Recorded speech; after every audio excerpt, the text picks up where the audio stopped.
Friends, आप सभी का एसजीसी के ऑनलाइन प्लेटफॉर्म पे स्वागत है। मैं अजय चौहान। आपको बॉटनी जो है वो बीएससी फर्स्ट ईयर का फर्स्ट सेमेस्टर का जो सिलेबस है उसके बारे में हम आपको बताए थे। उसमें कौन से टॉपिक पे हमने पिछले बार चर्चा की थी, तो पिछले बार जो इस टॉपिक पे हमने आपसे डिस्कशन किया था वो था द सेल। और सेल के बारे में हमने आपको जो इंट्रोडक्टरी जो होता है उसके बारे में हमने आपसे डिस्कशन किया था कि सेल क्या होता है, इसको सबसे पहले किसने जो है वो डिस्कवर किया। आज हम आपको जो है क्या कहते हैं, वो जो दो प्रकार की सेल्स होती हैं, यानी एक होती है आपकी प्रोकैरियोटिक सेल, हमने आपको इससे पूरी तरीके से इसके बारे में हमने बताया था, और एक आपका होता है यूकैरियोटिक सेल। तो आज हम जिस सेल पे चर्चा करेंगे वो है आपका यूकैरियोटिक सेल। तो आइए, हमारा जो पहला स्लाइड है वो यूकैरियोटिक सेल के बारे में है, तो आइए देखते हैं। यहाँ पे आपको स्ट्रक्चर ऑफ यूकैरियोटिक सेल अगर देखा जाए तो चूंकि हम प्लांट में पढ़ रहे हैं यानी बॉटनी हम पढ़ रहे हैं, इसलिए हम जो है क्या कहते हैं वो बॉटनी यानी कि प्लांट सेल के बारे में हम पढ़ेंगे। तो आइए देखते हैं कि क्या होता है।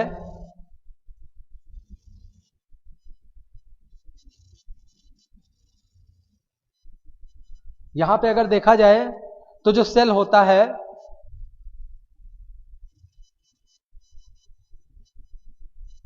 अगर बच्चों यहां पे हम देखें तो यहां पे जो सेल होता है वो क्या होता है, construction unit of A plant body, यानी किसी भी जो कोई भी प्लांट बॉडी होगा या कोई भी ऑर्गेनिज्म होगा उसका हमने आपको जो यूनिट होता है, यानी जो यूनिट होता है वो क्या होता है, सेल होता है। यानी हमने सेल के बारे में आपको बताया था कि स्ट्रक्चरल एंड फंक्शनल जो यूनिट होती है वो क्या होती है, सेल होती है। तो उसी के बारे में यहाँ पे बताया गया कि सेल जो होता है वो construction of unit of plant body, और एक प्लांट जो होता है वो number of small microscopic box like compartment. ये बॉक्स लाइक कंपार्टमेंट जो वर्ड है, ये जब हमने आपको उस दिन डिस्कवरी ऑफ सेल के बारे में डिस्कशन किया था तो हमने बताया था कि जो रॉबर्ट हुक साइंटिस्ट थे उन्होंने सबसे पहले बी हाइव में जो है वो देखा था, लाखों कंपार्टमेंट्स उसमें पाए जा रहे थे, उसी कंपार्टमेंट को उन्होंने सेल कह दिया था। तो वही बताया गया कि जो प्लांट सेल होता है वो number of small microscopic box like compartments होते हैं जिनको कि सेल कहा जाता है। यहाँ पे बताया भी गया कि रॉबर्ट हुक जो कि क्या थे, एक इंग्लिश माइक्रोस्कोपिस्ट थे, ठीक है। इन्होंने सबसे पहले जो है वो सेल की स्टडी की थी, और कैसे की थी, कॉर्क सेल का एक टुकड़ा लिया था, उसके अंडर माइक्रोस्कोप में रख के अंदर उसको ऑब्जर्व किया था और उसमें उन्होंने सेल को डिफाइन किया था, ठीक है। तो ये बात हमने आपको उसी दिन बता दी थी कि हनीकॉम्ब इन्होंने लिया था, ठीक है, और कई सारे कंपार्टमेंट दिखाई दिए थे और उन्हीं कंपार्टमेंट को उन्होंने क्या कह दिया था, सेल कह दिया था। सेल जो है वो एक लैटिन वर्ड होता है सेला, उसी से मिल करके बना हुआ होता है, ठीक है।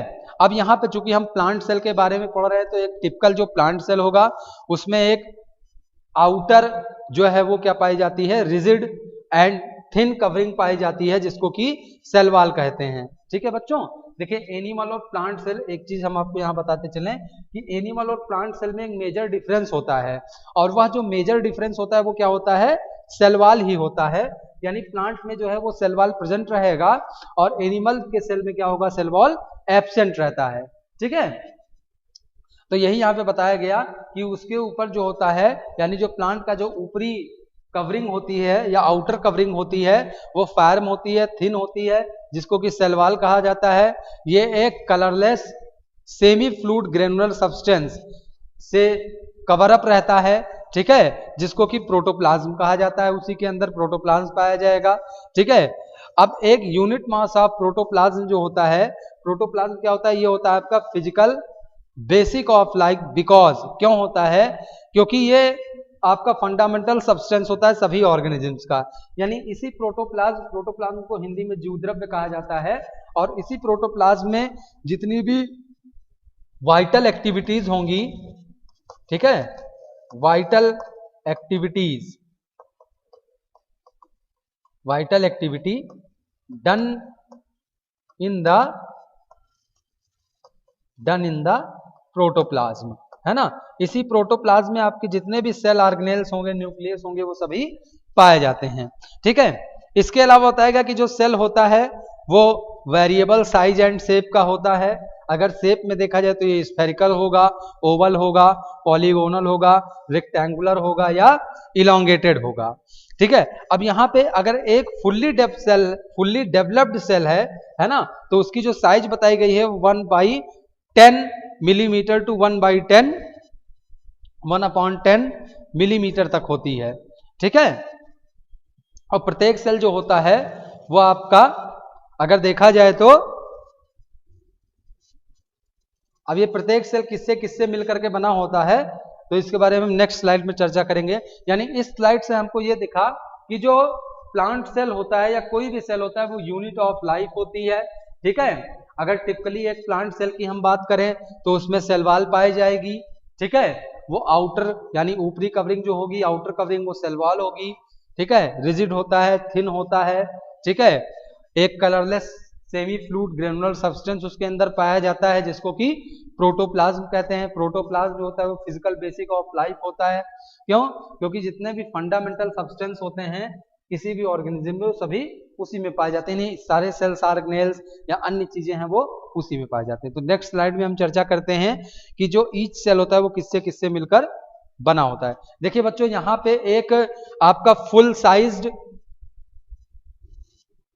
एक सेल के बारे में हम यहाँ पे डिस्कस किया गया है, आपको दिखाया गया है कि एक सेल में क्या क्या चीजें पाई जाती हैं।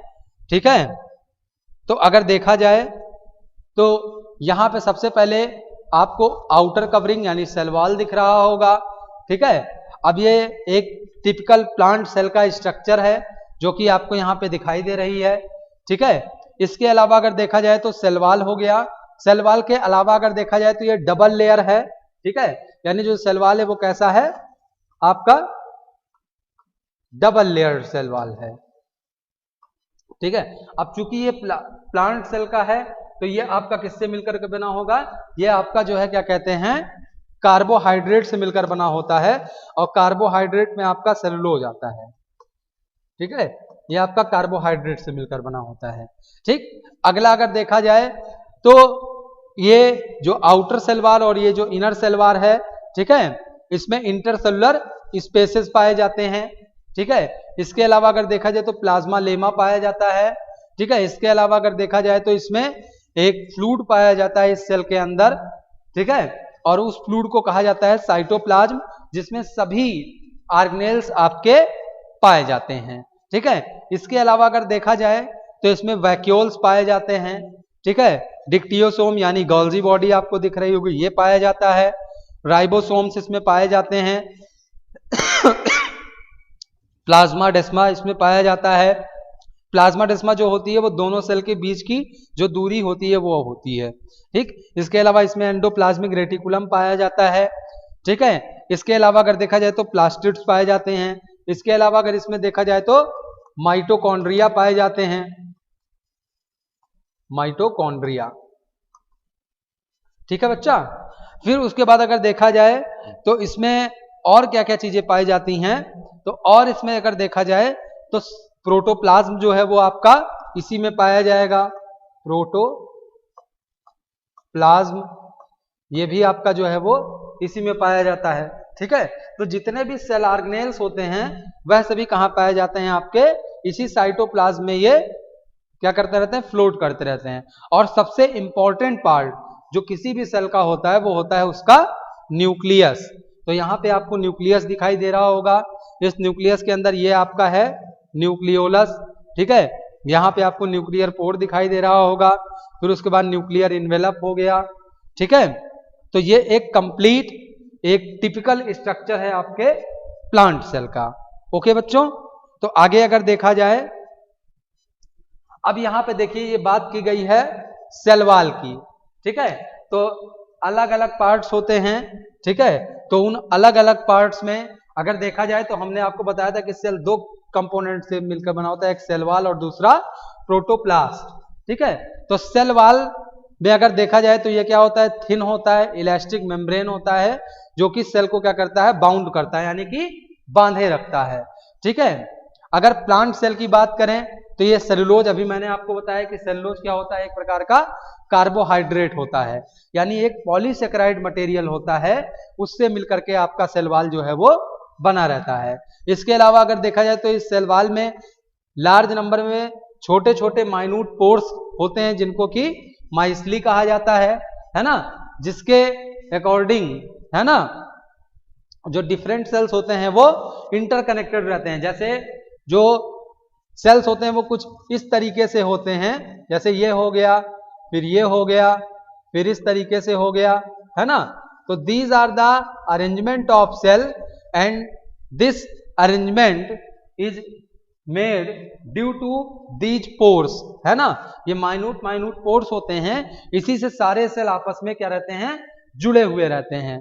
ठीक, अब ये जो सेल वॉल होता है ये सेमी परमिएबल मेम्ब्रेन की तरह कार्य करता है। सेमी परमिएबल मेम्ब्रेन की तरह, बट का मतलब क्या होता है कि द मटेरियल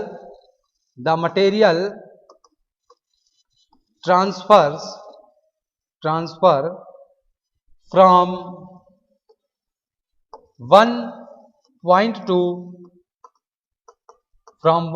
टू अदर, या दूसरे वर्ड्स में कहें तो फ्रॉम आउटर टू इनर। ठीक है, यानी कोई भी मटेरियल होगा जो सेल में, उसका ट्रांसपोर्टेशन कहां से होगा, तो इसी सेल वॉल के थ्रू ही होता है। तो इसीलिए सेल वॉल आपकी क्या होती है, सेमी परमिएबल होती है। ठीक है, यानी कोई भी चीज इससे आर पार जा सकता है। अगर ये सेमी परमिएबल ना होती तो हमारे शरीर की जो वाइटल एक्टिविटीज हैं वह वाइटल एक्टिविटीज क्या होती, ना हो पाती। तो इसी कारण जो हमारा सेल वॉल होता है वो सेमी परमिएबल होता है, यानी ये अच्छे चीजों को भी जो है क्या कहते हैं, एब्जॉर्ब करता है, और जो हार्मफुल चीजें होती हैं उसको भी एब्जॉर्ब कर लेता है। इसी कारण हम लोग जो है वो बीमार भी होते हैं। ठीक है, दूसरा जो मोस्ट इंपॉर्टेंट है वो है आपका प्रोटोप्लास्ट, है ना। अब प्रोटोप्लास्ट क्या होता है, बताया गया कि ये लिविंग यूनिट होता है ना, क्योंकि ये फिजियोलॉजिकल यूनिट होता है किसी भी सेल का, यानी जितनी भी फिजियोलॉजिकल एक्टिविटीज होती हैं वो इसी प्रोटोप्लाज्म के इनसाइड होती हैं, है ना। इसके अलावा देखा जाए तो जो प्रोटोप्लाज्म होता है ये एक लिविंग मटेरियल होता है जो कि बना होता है डिफरेंट पार्ट्स ऑफ प्रोटोप्लास्ट से। ठीक है, यानी डिफरेंट पार्ट से।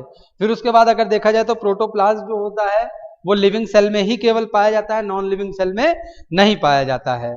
ठीक है, इसके अलावा अगर देखा जाए तो जितने भी, यानी हमारे सेल में जो भी वाइटल एक्टिविटीज होती हैं वो इसी प्रोटोप्लास्ट के द्वारा जो है वो डन की जाती हैं। जैसे आपका मैन्युफैक्चर ऑफ फूड हो गया, न्यूट्रिशन हो गया, ग्रोथ हो गया, रिस्पिरेशन हो गया, है ना।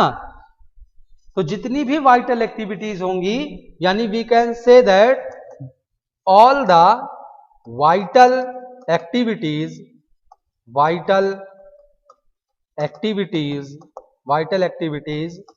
in the cell done by the protoplast. ठीक है, अब वो चाहे प्लांट सेल में हो और चाहे वो जो है क्या कहते हैं एनिमल सेल में हो। ठीक है, अब अगर देखा जाए तो जो प्रोटोप्लास्ट होता है ये दो यूनिट से मिलकर के बना होता है, उस यूनिट का नाम है साइटोप्लाज्म और न्यूक्लियस। ओके, तो आज का डिस्कशन हम यहीं पर समाप्त करते हैं। नेक्स्ट डे हम आपको इसी में हम आगे आपको बताएंगे कि जो प्रोटोप्लास्ट में साइटोप्लाज्म होता है और न्यूक्लियस होता है उसका काम क्या होता है, उसमें क्या क्या चीजें पाई जाती हैं। तो आज के डिस्कशन को हम यहीं समाप्त करते हैं। नेक्स्ट वीडियो में हम आपसे फिर मिलेंगे, तब तक के लिए गुड बाय।